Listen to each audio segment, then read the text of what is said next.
Hi guys. Hello. Hello. How's it going? Just dandy. We're trying to understand NFTs over here. Oh no. It's doesn't not go going well. No. It's not going well. Don't talk to me about that. Yeah. Or anything. Well,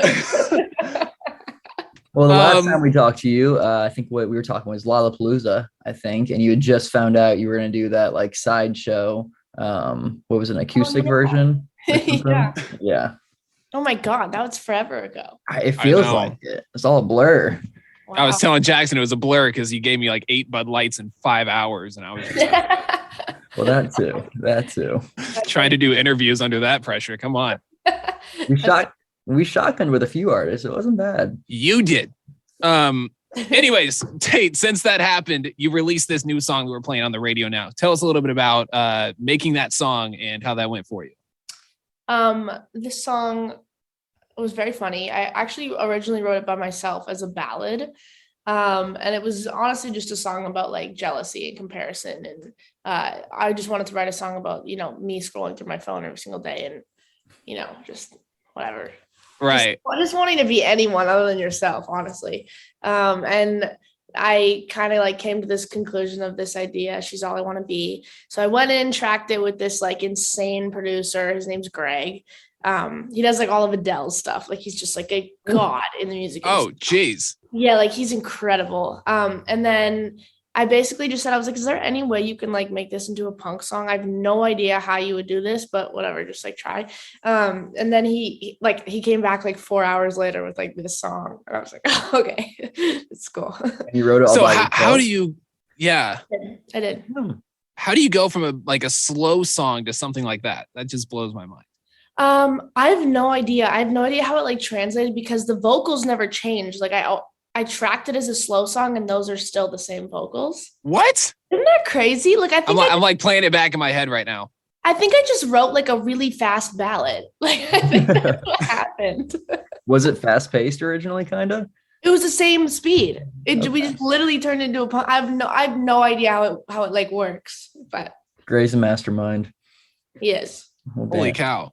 Well, Yeah. You mentioned something about scrolling on social media and seeing people that, like she's all I want to be. We were talking with Dixie D'Amelio just a couple months ago, I think, and it just brought up this question. How many social media accounts do you have? And how many are actually you? Like, do you have any secret accounts that you stalk people with? I have one other account. But here's the thing. I started it when I was like 12 and I've just like never not deleted it off my phone. So it's But do you use it to go look at like someone's Instagram story and things like that? Hell yeah. hell yeah. That is hilarious. I gotta do hop that. on this train. I only got the one. Finsta. You need a Finsta. Yeah. Oh, that's what the kids call it now. I feel like I'm Cool, so man. detached. Yeah, I'm like 3 years older than everybody else around here. Oh So yeah, and then how do you go from that to the music video? Was the music video already planned for the slower song, or did you have to completely change the idea for this? No, the song just was the fast-paced song. Like that was just Gotcha. Like, okay. Now this is like before. I remember playing it for my managers, and they're like, "Wah." Like they're like no one reacted. It's just like the worst response ever. When Really? Wow. you send a song to your team, and everyone's like, "Wah wah," it just like doesn't. But I sent like the new version, and they're like, "Whoa, when did you write this?" I'm like, "Guys, this is literally the same song." But we started filming this music video because I watched the movie Chorus Line, which is like this iconic dance movie. We just like kind of recreated it, which was so sick. That's awesome. And it's a Dang. good music video too. It's one because I was wondering, I was listening to it the other day, the song, and was wondering if the music video was out, and checked it out and had to show about 80 other people too. I was like, dude, it ain't bad. She can I like how you dance in every music video too, because that's how our very first time we talked to you, you said that's what your YouTube channel was all about, dance, and then something got corrupted, and then you had to post a singing song, and then that's what blew everything up. A singing song. A singing song. But I like how you incorporate dance in everyone too. Thank you. I appreciate that. That is very cool. So, how was go ahead. I was gonna say, how was performing it live? Because you just did that a few days ago, if not yesterday, maybe. Oh my gosh, it was so fun. What was it at? It was for this like brand thing I did with Sony, and they basically just like it was like this insane setup, this crazy like stage, and we basically just like recorded it live like a couple of times, and yeah, it was crazy. That song is hard as hell to sing. Like that. It's just so like I feel like I've got like a really raspy, soft voice. So like when I'm like challenging with the drums, I feel like I'm like screaming. So that's why it's hard. But it was so fun. I mean, we were all just like jumping around and having a good time. Very cool.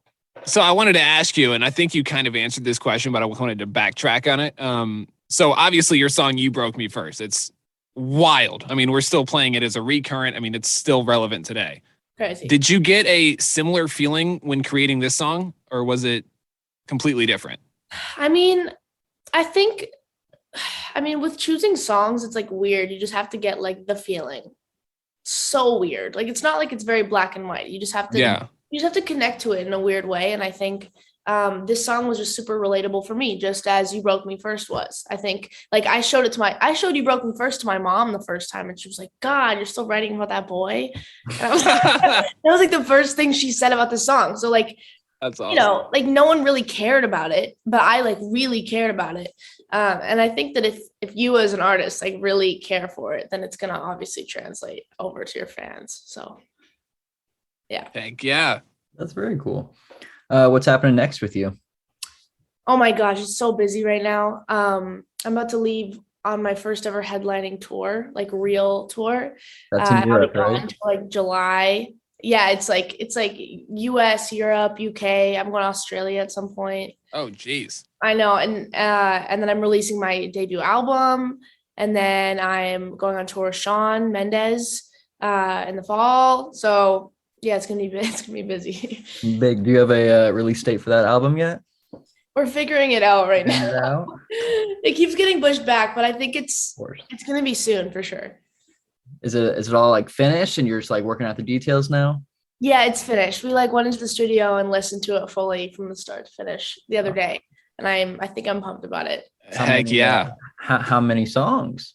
how many we got? We're playing 20 questions here. What's the title? Can you sing us all of them? I think there's going to be 11 songs. Awesome. Or Very 12. cool. 11 or 12. We'll see. So you're going on tour, doing all this crazy stuff. Jackson and I were talking about movies before you hopped on. What are you watching when you're on this tour? Are you into Euphoria? Oh my gosh, of course I'm into Euphoria. Okay. I need to ask questions about this because like I'm into big, good plot lines, but I don't want to watch naked people. So I feel like that is just way on the wrong side of things here.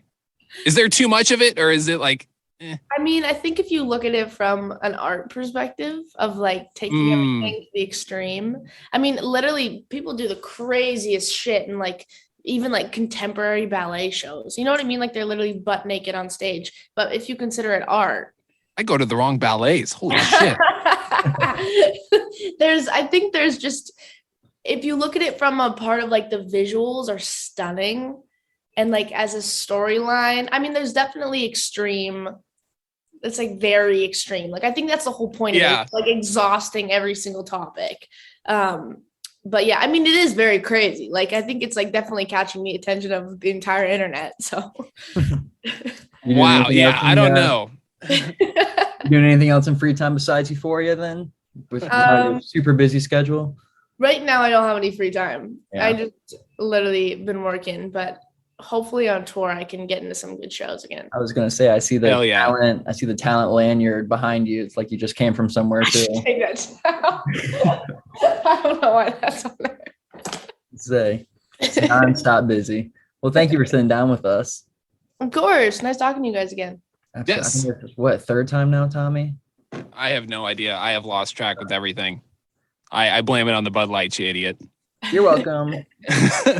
All right. Well, thank you very much, Tate, and good luck with the tour and your new song.